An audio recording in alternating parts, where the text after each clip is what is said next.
What's going on, guys? Let's get into this Kengan Omega. A lot of you I know watched Kengan Ashura on Netflix, or you might have read the manga, and after it finished they did start another manga called Kengan Omega, and it's really good. It's really good. It's another fighting manga, and let's just get into the rules of this tournament. Right now we have Kengan Association versus Purgatory in a tournament in which the loser gets absorbed by the winner. There's 13 fighters for each side, and Purgatory has 3 basic rules for their fights. They have the knockdown rule. At the count of 10, the referee ends the fight if you can't get up. The ring out rule. No part of the body can touch the ground outside of the ring. And the non-lethality rule. Causing your opponent's death leads to disqualification and your fight money gets confiscated.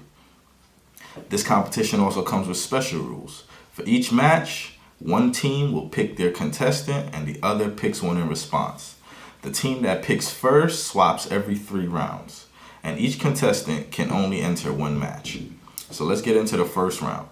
In the first round, you have Medel Dorado versus Gaolong Wansawat, the Thai god of war. Medel is 175 centimeters, 53 kilograms. Gaolong is 187 centimeters and 91 kilograms. This is basically a match between 2 boxing class fighters. Alright, a little background on Medel. 14 years ago, Medel became the undisputed champion of the middleweight class. That means he unified all the belts, and directly after that, he surrendered his belts and switched classes. He went from super middleweight, light heavyweight, cruiserweight, and heavyweight, and he became the champion of all of those weight classes. After he reached heavyweight, he no longer had challenges from other heavyweights anymore. A lot of them didn't want to lose to him, and I mean, he was too famous at the time. Following that, he vanished from the public eye. He's also the only boxer that's ever ranked above Gaolon.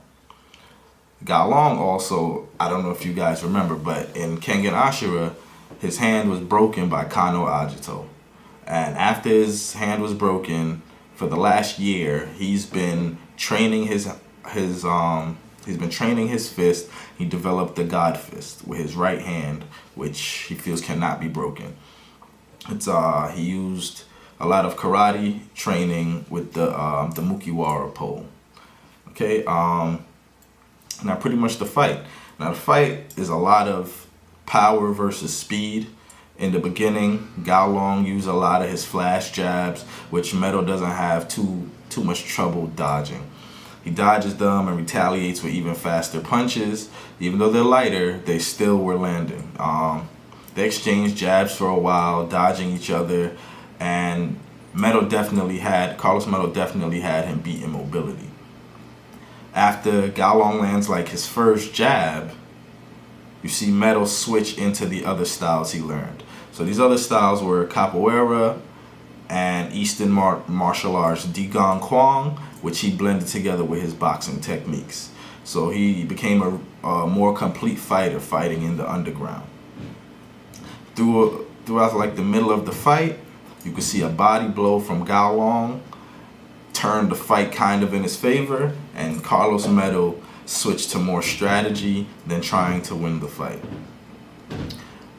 After this body blow, he pretty much tries to dodge everything Gaolong has, and eventually he leads him to the edge of the ring, takes a right hand to the face from Gaolong, but he flips him out of the ring. They both fall out of the ring, but Gaolong lands first. So the first round is going to go to Purgatory. They're up 1-0 right now. This is just the first round. I'm going to do more videos about the other rounds. It's still not, the tournament isn't over yet. So as the tournament continues, I'm going to be dropping videos about the other rounds. But just check out my videos, man. Subscribe, like, leave some comments, and I'll be back with you guys soon. All right? Enjoy the Mugiwara cave, man.